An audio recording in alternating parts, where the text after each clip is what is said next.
Assalamualaikum anak-anak. Waalaikumsalam. Gimana kabarnya hari ini? Alhamdulillah, Ibu juga kabarnya baik hari ini. Hari ini siapa yang gak masuk sekolah? Ada? Hadir semua, Alhamdulillah. Oke, anak-anak, hari ini kita ada kelas akuntansi dan bisnis pemasaran. Nah, hari ini Ibu mau menjelaskan materi yang judulnya yang jelas praktik ya, karena kita hari ini praktik penyusunan laporan laba rugi perusahaan jasa. Nah oke, sekarang anak-anak Ibu minta kalian bayangkan dulu, misalnya kalian memperoleh uang dari hasil kalian jualan, misalnya kalian jualan ya waktu SD SMP gitu, jualan hasilnya 500.000, terus kemudian kalian mengeluarkan uang buat belanja segala macam itu 300.000, itu kira-kira untung atau rugi? Untung. Oke, dari mana untungnya? Iya benar, untung ya. Nah itu kan masih yang gampang ya teman-teman anak-anak. Nah kalau perusahaannya udah besar, pendapatannya banyak, biayanya banyak, jadi mereka pasti butuh yang namanya laporan laba rugi untuk mengetahui hasil usaha perusahaan tersebut gitu. Nggak next ya, kenapa ini? Nah oke, tujuan pembelajaran. Kenapa sih kita harus belajar ini? Jadi kalian, teman-teman, anak-anak, kalian diharapkan mampu menjelaskan pengertian laporan laba rugi, terus mengidentifikasikan komponen laporan laba rugi, dan menyusun laporan laba rugi perusahaan jasa sederhana dengan benar.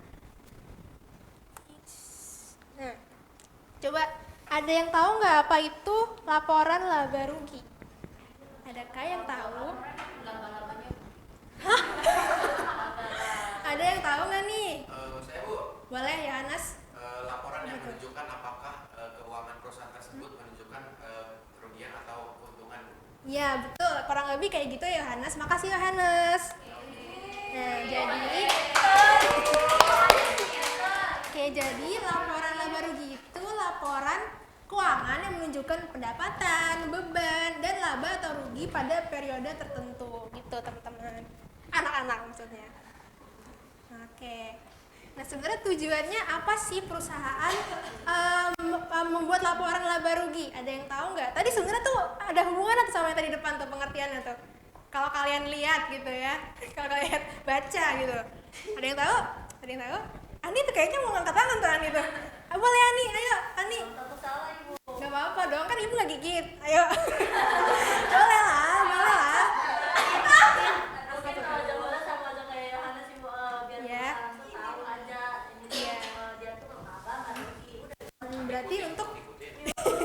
Berarti untuk mengetahui kondisi usaha gitu ya.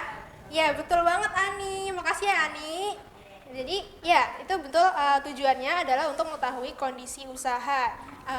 Contohnya seperti jumlah pendapatannya berapa, jumlah bebannya berapa, labanya berapa, atau ruginya berapa gitu ya. Oke, next. Nah komponen dari laporan laba rugi itu sebenarnya cuma 2 ya teman-teman, gampang aja, gampang. Ada pendapatan sama beban. Nah pendapatan contohnya apa? Ada pendapatan jasa servis, jasa desain, macam-macam, pokoknya macam-macam pendapatan. Ada juga bebannya seperti beban gaji, beban listrik, beban sewa, dan lain sebagainya. Masih banyak, selain itu juga masih ada banyak. Ada yang tahu? Ada yang bisa ngasih contoh lagi nggak? Siapa tahu ada kepikiran beban apa gitu? Beban masa depan.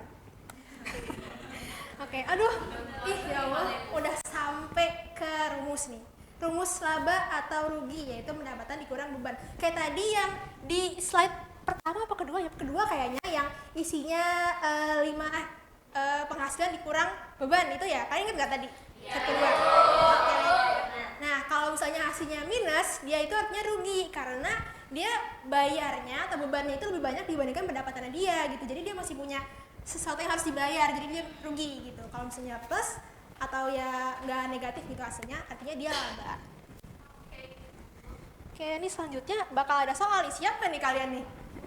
Siap dah. Siap lah, praktik masa nggak siap? Dah. Oke, ini ibu ngambil contoh dari websitenya Zahir. Ada contoh laporan laba ruginya bengkel mobil Maverick ya. lapor laba ruginya. Nah ini ada pendapatan usaha, pendapatan jasa servis gini sekian 1 juta.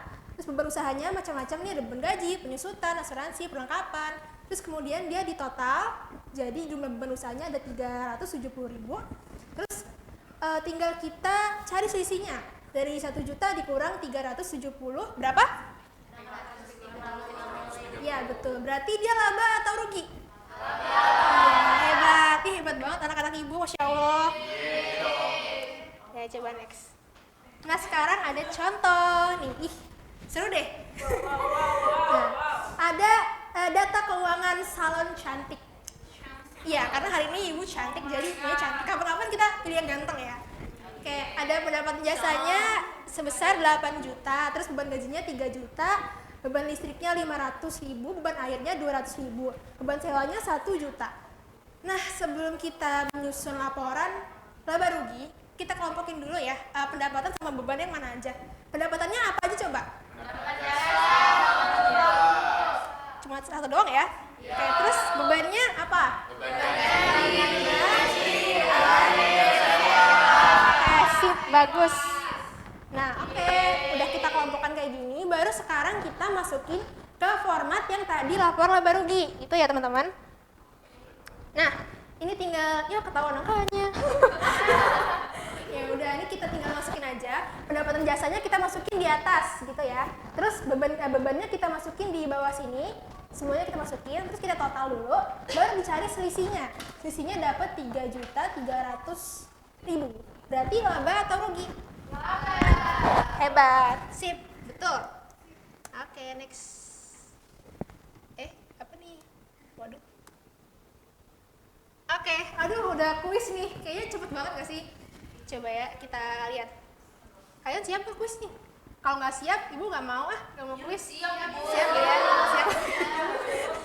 Tapi dapat. Tapi kalau nanti hadiah kecil-kecilnya nanti ya ibu soalnya nggak bawa nih. Ibu. Oke, siap nih ya. Rebutan nggak? Rebutan ya. Ya, gampang kok. Ayo. Laporan keuangan yang menunjukkan pendapatan, beban, dan laba atau rugi dalam periode tertentu disebut Ani.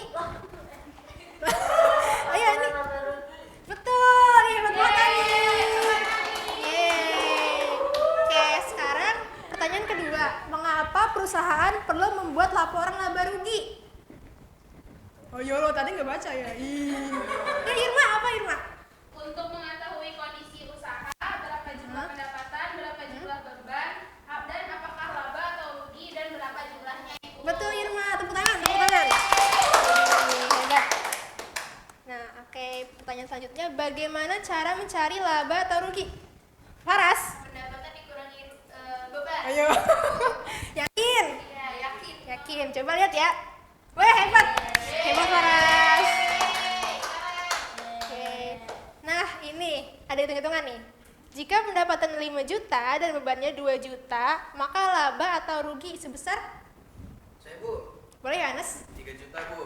3 juta. Yakin Yohanes? Yakin Bu. Gak mau ganti nih? Gak mau. Deal ya dengan Yohanes nih. Kirain nomor 2 deh Bu.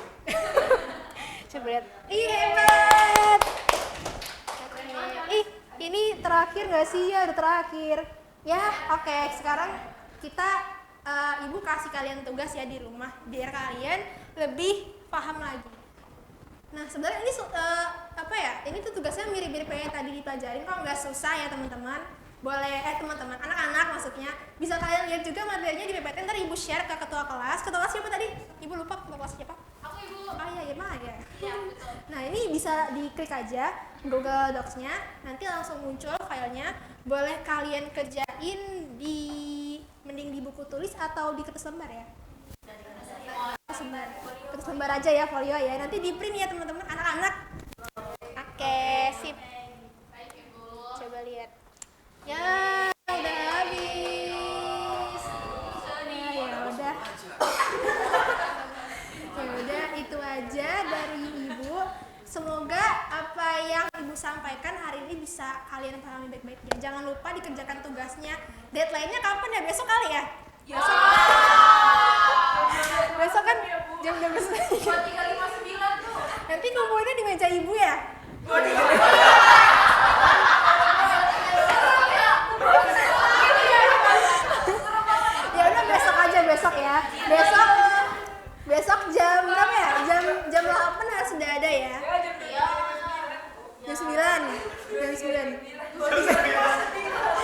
Ya udah. Ya udah pokoknya besok dikumpulin di meja ibu jam 9 paling lambat. Oke. Ya udah mungkin itu aja dari ibu, kurang lebihnya mohon maaf. Wassalamualaikum warahmatullahi wabarakatuh.